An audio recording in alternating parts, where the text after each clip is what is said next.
time to dream of being an astronaut, of being a soccer star, a football player, a preacher, a pastor, a doctor.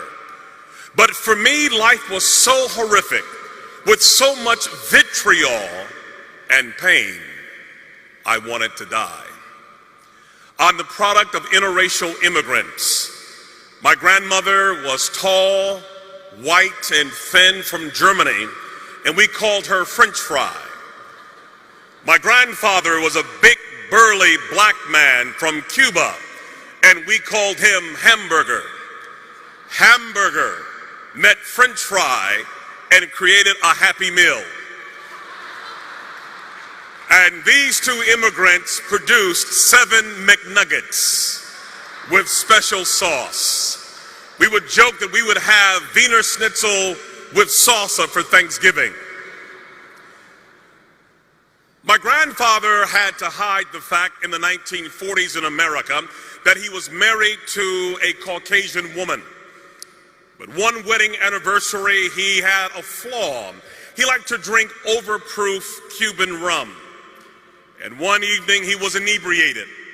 And a man saw them together and said to my grandmother, "Why would you be a nigger lover?" My grandfather, with huge arms, lost his temper and hit the man in the jaw and broke his neck. The man didn't die, but he was injured severely.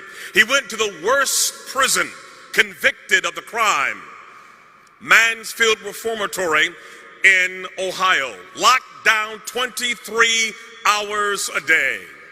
It hit the newspapers that my grandmother was married to this convicted felon and she lost her job.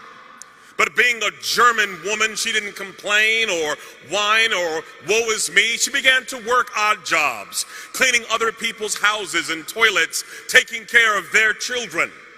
But as she was working, she would have fainting spells, passing out doing her job.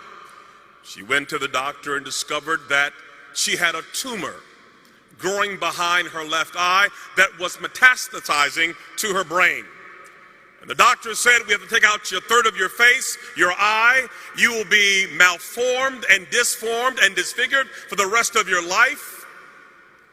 What do you do when the American dream becomes an American nightmare?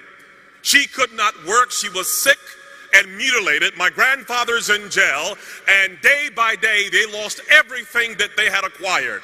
They lost their house, they lost their car, they lost their furniture, they lost their dignity, they lost their self-esteem, and they were living in the streets like animals. My 3 uncles got hooked on heroin. They belonged to a gang called the Devil's Disciple, and my entire family became atheistic. No God, no prayer, no Bible, no hope. And my mother at age 14 was called by a pimp named Larry, who said to her, "What is school doing for you? You are sitting on a gold mine." She said, "Where?" He said, "You're sitting on it." And we call this being turned out. And little by little, she began to sell her 14-year-old body to grown men for money to survive. It's called turning tricks. And at age 16, she got pregnant. We call it having a trick baby. 2 strangers meet for a business transaction, and there's a mistake. The pimp said, "You can't make any money having a baby in the oven. We have got to kill this baby." They kicked her in the stomach. They fed her alcohol. They gave her drugs. They took a hanger and stabbed the baby over and over again. But the baby would not die. The baby was born 2 months premature with no pancreas, a learning disability, a bladder too small, unable to function, a severe stutterer. We call it a trick baby. Nobody wants the baby. No hope, no future. Kill it was the word. That baby was me. I'm the lowest of the low. I come from the guttermost. I come from a hellish condition. And so when I would go to school, I couldn't talk. I stuttered so severely from the trauma. My mother had a madam who hated men. Her name was Dolores, and she was a sadist. And when she would watch me, she would take a broomstick and stick it in a place where no boy should have any object in his body. And when you are tortured like that, you learn 4 things. Don't talk, don't trust, don't feel, and pretend nothing is happening. And by age 10, I had had enough. I wanted to die.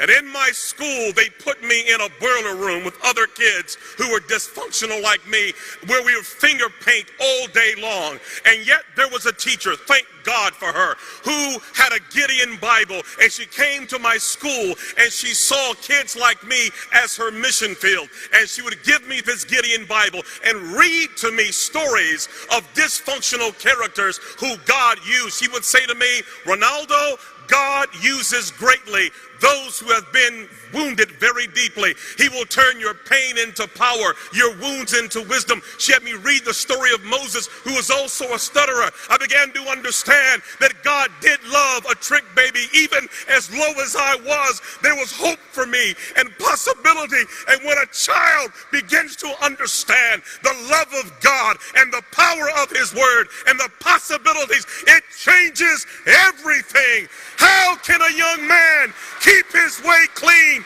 By taking heed according to your word. Your word have I hid in my heart that I may not sin against thee. I began to memorize the Bible, that Gideon Bible, reading 2,000 scriptures. And when you put that kind of word in a life, something begins to happen. My stuttering went away. I stopped wetting the bed. I stood tall. I became valedictorian, became a pastor, and preached until everybody in my family got saved. Why? Because somebody placed the Gideon Bible in a woman's hand that changed a life forever. Yes, I was born a trick baby, but the trick was on the devil.